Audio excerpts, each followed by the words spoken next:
नमस्कार दोस्तों, जय हिंद जय भारत। आप सभी का स्वागत है मेरे YouTube चैनल पर। पिछले वीडियो में हम लोगों ने जाना था कि इंजीनियरिंग मैकेनिक्स होती क्या है और स्केलर और वेक्टर क्वांटिटीज क्या होती हैं। आज इस वीडियो में हम शुरू करने वाले हैं यूनिट 4 जो है फोर्सेज एंड इक्विलिब्रियम के ऊपर। फोर्सेज एंड इक्विलिब्रियम स्टार्ट करने से पहले हम पढ़ेंगे फोर्स के बारे में। फोर्स एक एक्सटर्नल एजेंट होती है जिसका काम होता है मोशन को या तो डिस्ट्रॉय कर देना या फिर प्रोड्यूस कर देना। हो सकता है कि फोर्स मोशन को डिस्ट्रॉय कर दे या प्रोड्यूस कर दे, लेकिन यह भी हो सकता है कि फोर्स बॉडी के मोशन को डिस्ट्रॉय ना कर पाए या फिर मोशन को प्रोड्यूस ना कर पाए। इसीलिए कहा जाता है force is an agent which produces or tends to produce, destroy or tends to destroy motion. Force may change motion, it may retard motion, or it may retard forces already acting on a body, or it may give rise to internal stresses in the body. अगर हमें force को define करना हो तो हमें कुछ चीजों का ध्यान रखना चाहिए। सबसे पहली चीज जो किसी फोर्स को डिफाइन करने के लिए चाहिए that is magnitude of force. दूसरी चीज is the direction of line along which force is acting.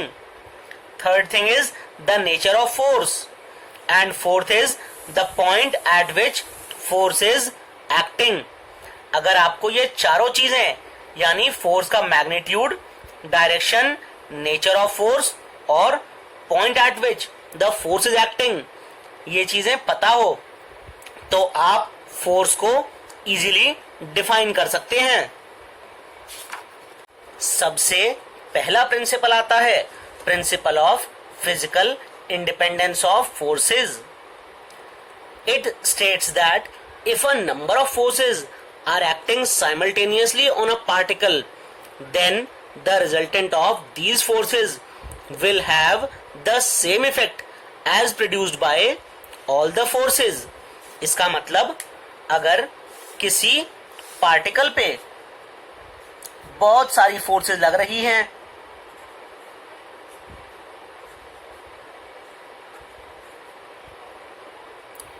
तो इन सारी फोर्सेस का जो रिजल्टेंट होगा that will have the same effect as all the forces, यानी कि सारी की सारी forces, force A, force B, force C जो इफेक्ट लेकर आएंगे वो इन तीनों फोर्सेस का रिजल्टेंट आर वही इफेक्ट लेके आने वाला है इस पार्टिकल पे। अगला प्रिंसिपल आता है principle of transmissibility of forces. If a force acts at any point on a rigid body, it may also be considered to act at any other point on its line of action, provided that this point is rigidly connected with the body. इसका मतलब अगर मैं एक body मान लूं, उस body पे एक फोर्स P यहां पे लग रही है, अगर इस लाइन ऑफ एक्शन के अबाउट में इस फोर्स P को कहीं भी मूव कर दूं तो इसका इफेक्ट सेम रहने वाला है। This principle is known as principle of transmissibility of forces. अगला टॉपिक आता है system of forces. When two or more forces act on a body, they are called to form a system of forces. यानी कि अगर दो या दो से ज्यादा फोर्सेस किसी बॉडी पर लगें तो हम बोल सकते हैं कि वहां पर सिस्टम ऑफ फोर्सेस काम कर रही हैं। वो फोर्सेस डिफरेंट डिफरेंट टाइप की हो सकती हैं, जैसे कोप्लेनर फोर्सेस। कोप्लेनर फोर्सेस में लाइन ऑफ एक्शन जो होती है फोर्सेस का, वो एक ही प्लेन पर लाई करता है। इसका मतलब कोई भी दो फोर्सेस, अगर ये एक बॉडी है, एक फोर्स यहां ऐसे लग रही है, दूसरी फोर्स इस टाइप से लग रही है, तो ये दोनों फोर्सेस एक ही प्लेन पर एक्ट करें तो उन फोर्सेस को हम बोलेंगे कोप्लेनर फोर्सेस। अगली टाइप की फोर्स आती है कोलिनियर फोर्सेस, यानी line of action in forces की एक ही लाइन पे लाई करती है। इसका मतलब अगर ये एक बॉडी है, एक फोर्स ए इस टाइप से एक्ट कर रही है, इस फोर्स ए की लाइन ऑफ एक्शन ये है, और फोर्स बी भी इसी लाइन ऑफ एक्शन पे एक्ट करे, then the forces A and B are collinear forces. अगली टाइप की फोर्सेस आती हैं concurrent forces. Forces which meet at a point, यानी कि अगर ये एक बॉडी है और यहां पर ये फोर्स ए लग रही है और इसी पॉइंट पर फोर्स बी उसे टच करे, यानी कि दोनों की दोनों फोर्सेस इस कॉमन पॉइंट पे मीट कर रही हैं, इस टाइप की फोर्सेस को बोलते हैं कंकरेंट फोर्सेस। अगले टाइप की फोर्स आती है coplanar concurrent forces. Forces which meet at a point and also their line of action lie on same plane, यानी कि अगर ये मैं एक बॉडी मान लूं और फोर्स ए इस टाइप से एक्ट करे और इस फोर्स ए की लाइन ऑफ एक्शन ये हो गई। अगर कोई फोर्स बी इस फोर्स ए से एक पॉइंट पर मिले और इन दोनों फोर्सेस की लाइन ऑफ एक्शन एक प्लेन में लाई करें तो उसको बोलते हैं हम कोप्लेनर कंकरेंट फोर्सेस। अगले टाइप की फोर्स होती है coplanar non concurrent forces. Forces that do not meet at a point but their line of action lie on the same plane, यानी कि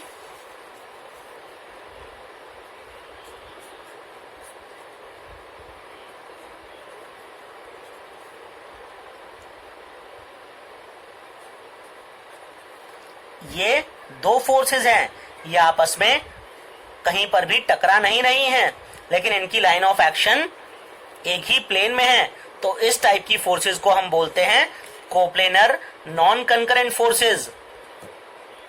अगले टाइप का सिस्टम ऑफ फोर्सेस हो सकती हैं non coplanar concurrent forces. Forces that meet at a point but their line of action do not lie on the same plane, यानी कि अगर मैं ये एक बॉडी मान लूं, यहां पर एक फोर्स इस टाइप से एक्ट कर रही है और दूसरी फोर्स बी, वो जैसा मेरा पेन दिखा रहा हूं मैं, इस टाइप से एक्ट कर रही है, तो ये दोनों की दोनों फोर्सेस इस पॉइंट पे मिल तो रही हैं, लेकिन दोनों का जो लाइन ऑफ एक्शन है उनका प्लेन डिफरेंट है। फोर्स ए का लाइन ऑफ एक्शन ये हो गया और फोर्स बी का लाइन ऑफ एक्शन ये तिरछा हो गया, तो इस टाइप की फोर्सेस को हम बोलते हैं नॉन कोप्लेनर कंकरेंट फोर्सेस। अगले टाइप की फोर्सेस होती है non coplanar and non concurrent forces.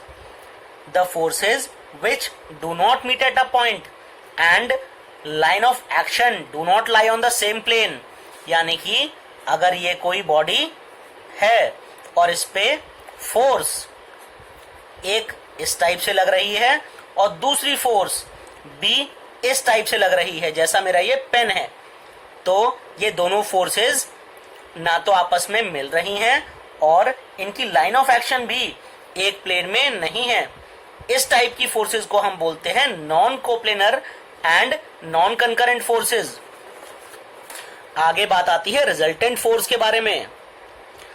अगर किसी पार्टिकल पे बहुत सारी फोर्सेस लग रही हों और उनकी जगह पे एक सिंगल फोर्स लगाई जाए जो कि सेम इफेक्ट प्रोड्यूस करे जो बहुत सारी फोर्सेस से हमें मिल रहा था, तो उस सिंगल फोर्स को हम बोलते हैं रिजल्टेंट फोर्स। रिजल्टेंट फोर्स को निकालने के लिए बहुत सारे तरीके होते हैं और उन तरीकों को हम कंपोजिशन ऑफ फोर्सेस या फिर कंपाउंडिंग ऑफ फोर्सेस कहते हैं। हमारे पास रिजल्टेंट फोर्स को निकालने के लिए एनालिटिकल मेथड होता है जिसमें पैरेललोग्राम लॉ पढ़ते हैं और मेथड ऑफ रेजोल्यूशन होता है। इस वीडियो में हम कवर करेंगे केवल parallelogram law. Method of resolution मैं अगले वीडियो में लेकर आऊंगा।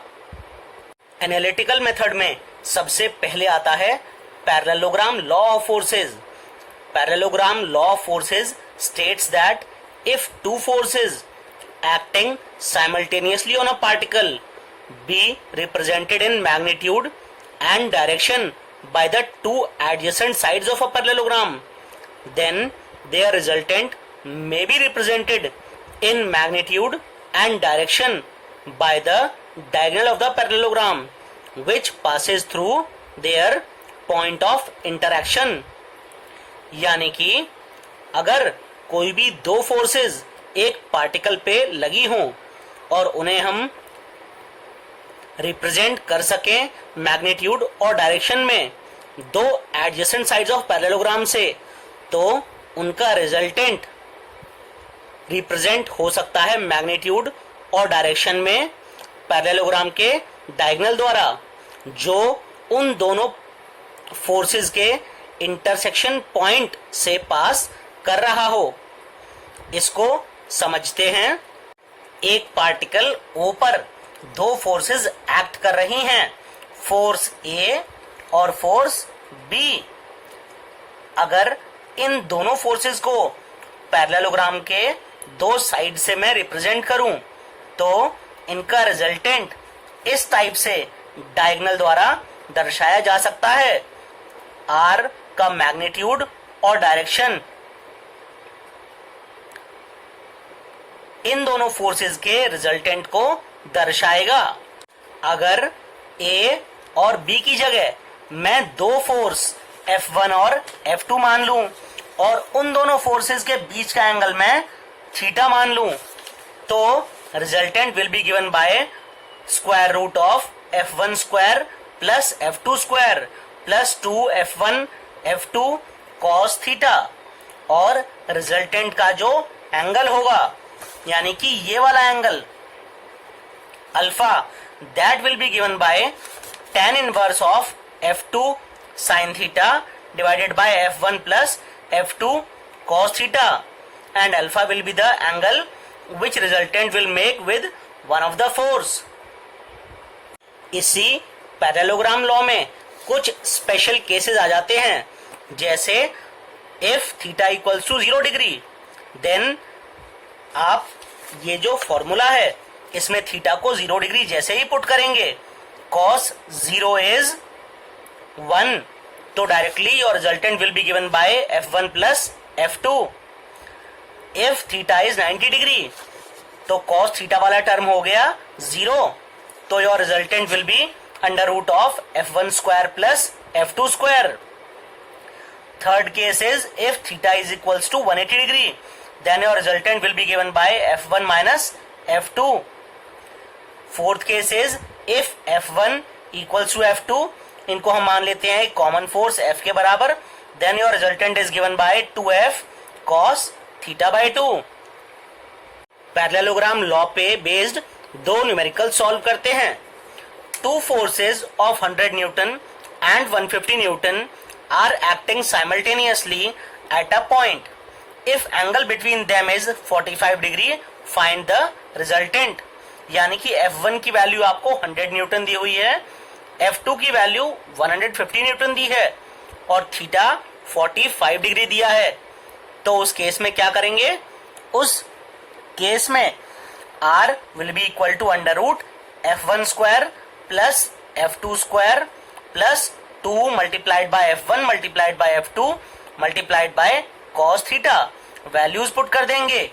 जब आप इन पूरी टर्म्स को सॉल्व करेंगे, your resultant will B 232 Newton. अगर आप चाहें तो अल्फा की वैल्यू भी निकाल सकते हैं। दूसरा न्यूमेरिकल देखते हैं।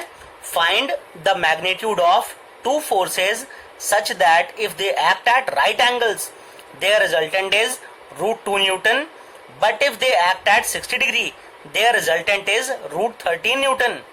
यानी कि दो फोर्सेज हैं, अगर वो राइट एंगल पे यानी 90 डिग्री पे एक्ट करती हैं तो उनका रिजल्टेंट है √10 न्यूटन, और अगर उनके बीच का एंगल 60 डिग्री है तो उनका रिजल्टेंट होता है √13 न्यूटन। दोनों केसेस के लिए इक्वेशंस बनाते हैं। तो R equals to √F1 square plus F2 square होता है when theta is equals to 90 degree. इससे हमें मिला F1 square plus F2 square is 10। दूसरे वाले केस के लिए F1 और F2 हमें नहीं पता, थीटा इज 60 डिग्री और रिजल्टेंट √13। तो √13 equals to √F1 square plus F2 square plus 2F1 F2 cos 60 degree. जब हम इसको सॉल्व करेंगे then 13 equals to F1 square plus F2 square plus 2F1 F2 into 0.5। अब ये F1 square plus F2 square यहां से देखिए क्या है 10 की वैल्यू पुट करी तो F1 multiplied by F2 is 3।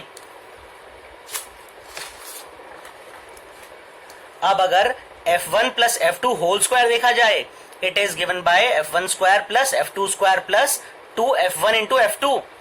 F1 square plus F2 square is 10 and F1 multiplied by F2 is 3।